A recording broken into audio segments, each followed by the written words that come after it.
Ô, Silva! Oi! Ô, mestre Silva! Fala! Eu estive pensando. Até as máquinas mais modernas são compostas basicamente de máquinas simples. A roda, o plano inclinado, a alavanca. E para essas máquinas executarem com precisão o trabalho que a gente quer, muitas vezes a gente necessita de mecanismos de transmissão de movimentos. Uma polia, uma engrenagem. Se a gente quiser alterar esse movimento, a gente utiliza a cremalheira, biela manivela e o câmbio.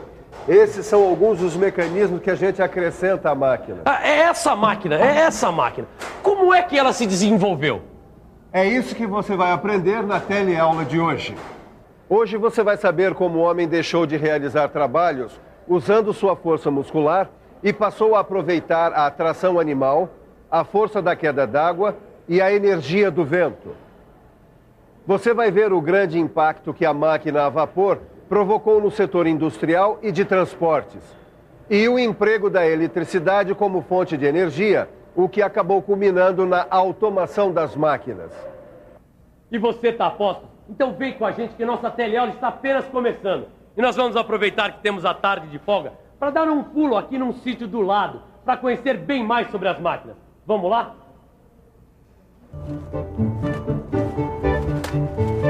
Ei, Tito, a mania de mecânica pegou você mesmo, hein, rapaz?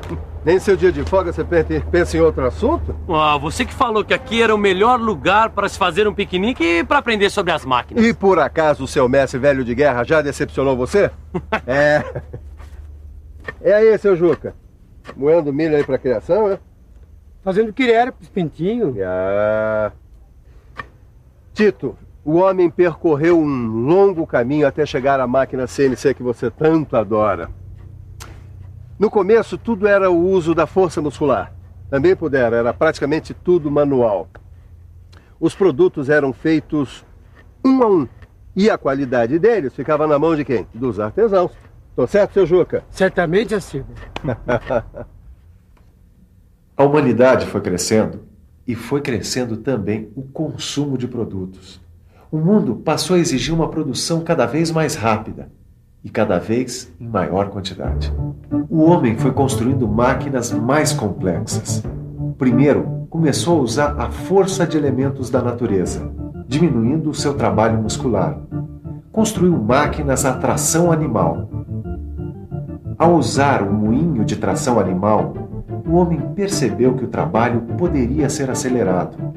Até hoje ele é usado quando é a única solução possível. Ainda existem moendas de cana puxadas por burros. E em muitas olarias, as prensas de barro são a tração animal. O homem começou a usar também a força da água. Aonde havia água em abundância, o homem construiu a roda d'água, que era para aproveitar a força hidráulica como fonte de energia. Repara uma coisa, Tito. A água faz o papel do animal.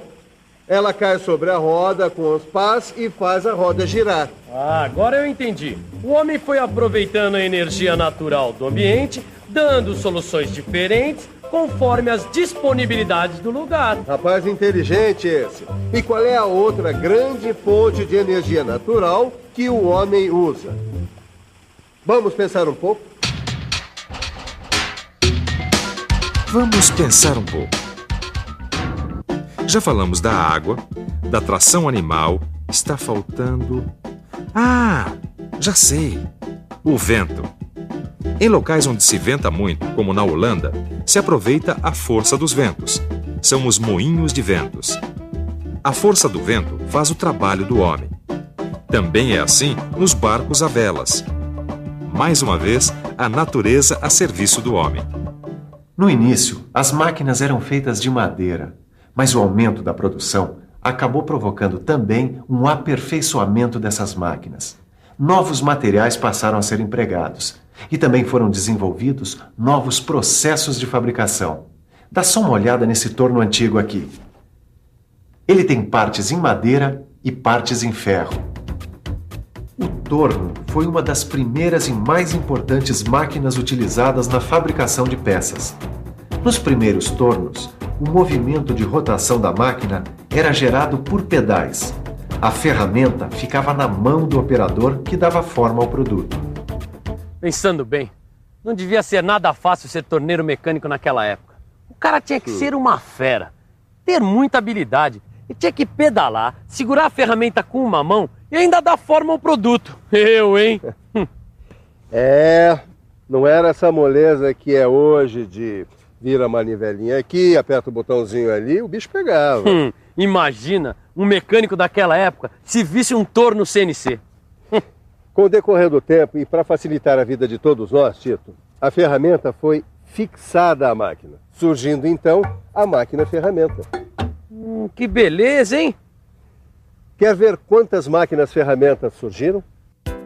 Muitas, dependendo do tipo de trabalho a ser realizado. A máquina-ferramenta aumentou ainda mais a capacidade de produção e melhorou a qualidade do produto final. Os tornos representaram um grande avanço para a mecânica. Agora eu pergunto, depois da máquina-ferramenta, qual foi a outra invenção que revolucionou a mecânica?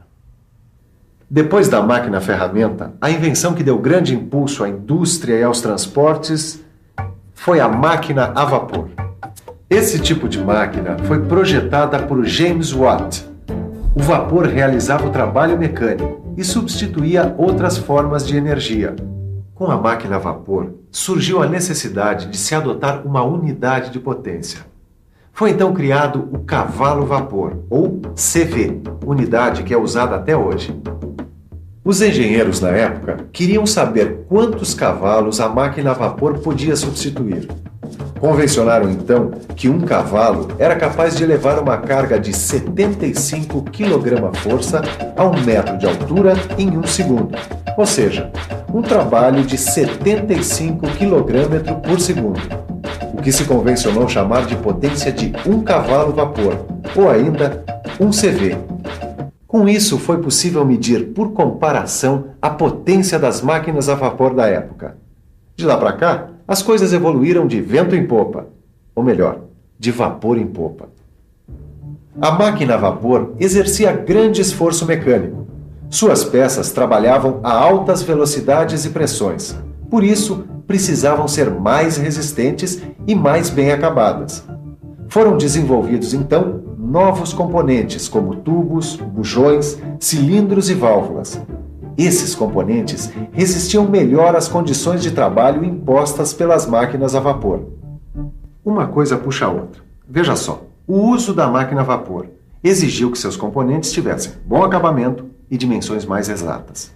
A fabricação de produtos com essas características exigiu máquinas-ferramentas mais precisas e materiais de melhor qualidade, provocando um grande desenvolvimento da mecânica.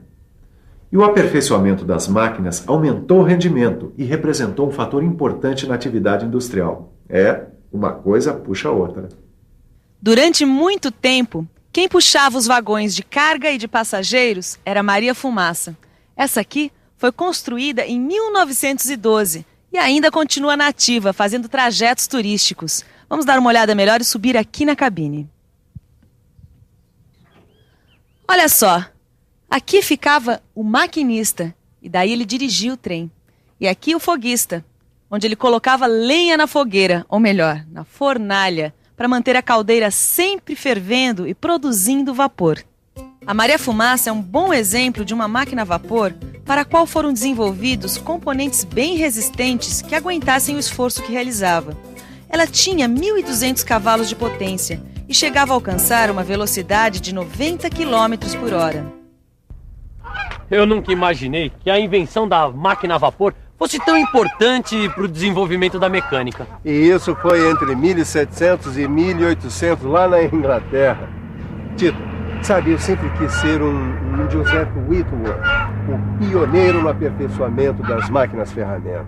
É o meu grande ídolo, cara. Projetar como ele instrumentos para a medição de peças. Peraí, não foi ele que padronizou os perfis e passos de roscas? Foi. Por isso se chama Sistema Whitworth e é usado até hoje na fabricação de porcas e parafusos. O cara era um gênio, mas um gênio.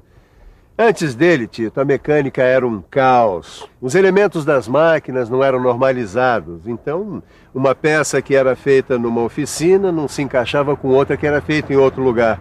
Não havia intercambiabilidade entre as peças. Agora, depois dele, não. Depois dele, a mecânica nunca mais foi a mesma coisa. A mecânica deu um grande salto. A produção artesanal foi se transformando em produção industrial. E esse processo acelerou o desenvolvimento do setor produtivo. Surgiram vários tipos de máquinas e de sistemas mecânicos: macacos, prensas, tornos. Foram desenvolvidas também outras máquinas para realizar outros trabalhos com metais. Máquinas para a conformação de metais, como uma prensa, por exemplo. No final do século passado, outra descoberta do homem acelerou em muito o desenvolvimento industrial. Vamos ver se alguém por aqui sabe nos dizer qual foi. Eu acho que o telefone celular foi uma grande descoberta, a televisão moderna, TV a cabo. Acho que o transporte, o metrô principalmente. Medicina. Telégrafo. Tudo isso são invenções do homem. Agora, uma grande descoberta que impulsionou muito a indústria foi o uso da eletricidade como fonte de energia. Vamos ver como tudo isso começou. Bom, pega um pedaço de lã, um retalho, como está aqui, assim. Isso mesmo. Aí você pega um pedaço de papel, uma tesoura ou com a mão mesmo, você pica ele em dezenas de pedacinhos. Agora você corta no outro sentido e você já tem os pedacinhos de papel. Isso mesmo. Agora pega um objeto de plástico, uma caneta, um pente como esse aqui e esfrega. Esfrega na lã. Mas esfrega bastante, aí com vontade e sem preguiça. Aí depois que você esfregou bastante, o que será que acontece se você aproximar o pente dos pedacinhos de papel, hein? Tcharam! Exatamente. Os pedacinhos de papel são atraídos pelo plástico que foi esfregado na lã. Quem descobriu isso, há 25 séculos atrás, foi o filósofo grego Tales. Ele observou que esfregando uma barra de âmbar, que é uma espécie de plástico, em um pedaço de lã, ela atraía pequenos pedaços de pena e palha. Bom, a palavra grega para designar âmbar é elétron. É daí que vem o nome eletricidade. Somente no final do século passado é que a eletricidade começou a ser utilizada como fonte de energia. Surgiram os motores elétricos. E a partir daí, então, é que a indústria se desenvolveu mais rápido ainda. As outras formas de energia foram aos poucos substituídas por motores elétricos, que movimentavam as máquinas sem ocupar muito espaço de instalação. Para aumentar a produção, surgiram no final do século passado as primeiras máquinas automáticas. As máquinas automáticas fabricam grandes quantidades da mesma peça sem perder a qualidade e a precisão. Com as máquinas automáticas, o homem pode usar muito mais o cérebro do que os músculos. Quer ver um exemplo? Enquanto essa estampadora mecânica faz 24 mil parafusos por hora, se fosse um operário num torno mecânico, levaria muito mais tempo. Ele faz 8 mil parafusos por dia. Com essa máquina, os parafusos saem todos assim, idênticos, iguaizinhos e com muita precisão. Com as máquinas automáticas, a atividade industrial pode se espalhar. Elas possibilitaram o desenvolvimento da indústria automobilística e também de vários outros setores, como a agricultura, o comércio e o transporte. Pois é, motores elétricos, máquinas automáticas. Cada vez mais o homem foi criando máquinas mais complexas para aumentar a sua produção e diminuir o seu esforço físico. Concorda, Tito? Foi o que nós aprendemos nessa teleaula de hoje. Diminuir o seu esforço físico e aumentar o lazer. Concorda? Concordo, mas e daí? E daí que agora chega, né, Tito? Agora é hora de descansar, que ninguém é de ferro, nem mesmo um profissional da mecânica. Agora é com você. Que tal uma revisão? E atenção, se liga aí que é hora da revisão. Nessa teleaula, você ficou sabendo como aconteceu a evolução da máquina. Como o homem foi substituindo a força muscular pela força dos elementos da natureza, até descobrir a máquina a vapor, e depois começar a usar a eletricidade como fonte de energia. Por último, vimos que a atividade industrial se desenvolveu mais ainda com o surgimento das máquinas automáticas, como é o caso da indústria automobilística. O mundo está cada vez mais exigente. Produtos mais sofisticados, menores, mais leves, mais baratos. E para se chegar lá, é preciso conhecer esse universo. O universo da mecânica. Estude. Conhecimento é o seu passaporte para o mundo moderno. Até a próxima teleaula.